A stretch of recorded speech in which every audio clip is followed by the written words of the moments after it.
আপনার যে বিশাল বড় পশুর যে বিশাল বড় ফাল ছিল সেগুলি ধ্বংস হয়ে গেছে, তাও বলেন আলহামদুলিল্লাহ।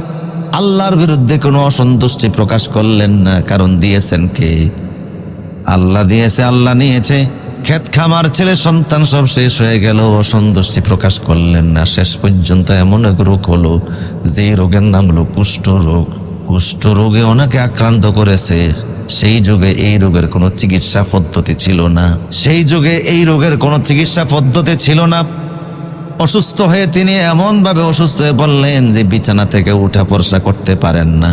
আর ইতিমধ্যে সম্পদ, টাকা পয়সা, ব্যাংক ব্যালেন্স, ওই সময় যেভাবে মানুষ টাকা পয়সা সংরক্ষণ করত, সেইগুলি পশু পাখি যা ছিল সব ধ্বংস হয়ে গেছে, শেষ হয়ে গেছে। আর শয়তান এসে ওনাকে জ্বালাচ্ছে, এটা শেষ হয়েছে, ওইটা শেষ হয়েছে, এই শেষ হয়েছে, ধ্বংস হয়েছে, এগুলি বইলা বইলা ওনার থেকে ন্যূনতম বিরক্তির একটা ভাব, অসন্তুষ্টির একটা ভাব, একটা প্রকাশ পাইতে চাইছিল শয়তান, কিন্তু হাজারো চেষ্টা করে বের করতে